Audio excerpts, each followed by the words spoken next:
नमस्कार, आप देख रहे हैं सिटी पोस्ट और मैं हूं अभिषेक मिश्रा। लोक जनशक्ति पार्टी रामविलास के राष्ट्रीय अध्यक्ष चिराग पासवान से जुड़ी हुई खबर है। और खबर क्या है?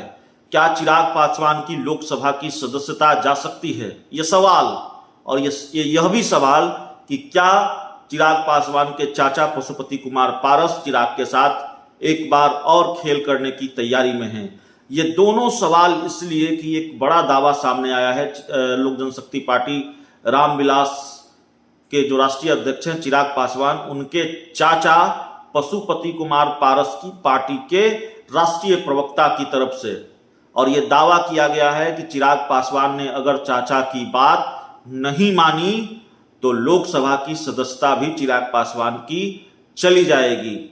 राष्ट्रीय लोक जनशक्ति पार्टी, आप जानते हैं, चिराग पासवान के चाचा और केंद्रीय मंत्री पशुपति कुमार पारस की पार्टी है। इस पार्टी के राष्ट्रीय अध्यक्ष पशुपति कुमार पारस हैं। तो राष्ट्रीय लोक जनशक्ति पार्टी के राष्ट्रीय प्रवक्ता श्रवण अग्रवाल ने यह दावा किया है, और इस दावे का आधार क्या है वो भी हम आपको बताते हैं। जो श्रवण अग्रवाल ने कहा है, उन्होंने कहा है कि केंद्र सरकार की जो भी नीतियां होंगी, भारतीय जनता पार्टी सरकार की तरफ से या एनडीए सरकार की तरफ से जो भी सदन में बिल लाया जाएगा, और उसके खिलाफ अगर पशुपति कुमार पारस कोई व्हिप जारी करते हैं और चिराग पासवान उसका उल्लंघन करते हैं, तो फिर उनकी लोकसभा की सदस्यता चली जाएगी। आसान भाषा में ये कहें तो मामला यह है कि चिराग पासवान चाह कर भी उस स्टैंड, अपने चाचा के स्टैंड के खिलाफ नहीं जा सकते। कम से कम सदन में किसी बिल को लेकर पशुपति कुमार पारस का जो स्टैंड होगा उसी के साथ चिराग पासवान को जाना होगा।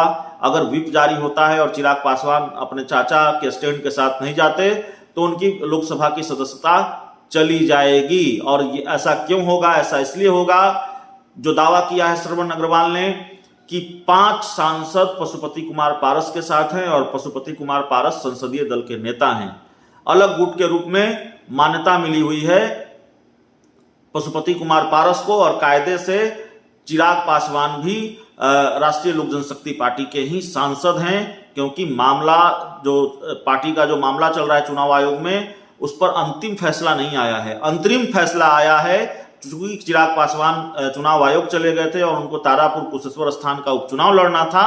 इसलिए 3 नाम और 3 सिंबल में से किसी एक को चुनने को चुनाव आयोग ने कहा था, और दोनों दलों को एक एक नाम मिला पार्टी का और एक एक सिंबल मिला है। लेकिन अभी बंगला चुनाव चिन्ह फ्रीज नहीं हुआ है। तो कायदे से अगर इस पर फैसला नहीं आया है तो चिराग पासवान को पार्टी का जो व्हिप होगा, पशुपति कुमार पारस की तरफ से जारी किया गया जो व्हिप होगा, उसको मानना होगा। नहीं मानने पर चिराग पासवान के खिलाफ यह एक्शन होगा कि उनकी विधानसभा की सदस्यता चली जाएगी। तो इस पूरी रिपोर्ट में इतना ही, इस पूरी खबर में इतना ही। बहुत बहुत धन्यवाद।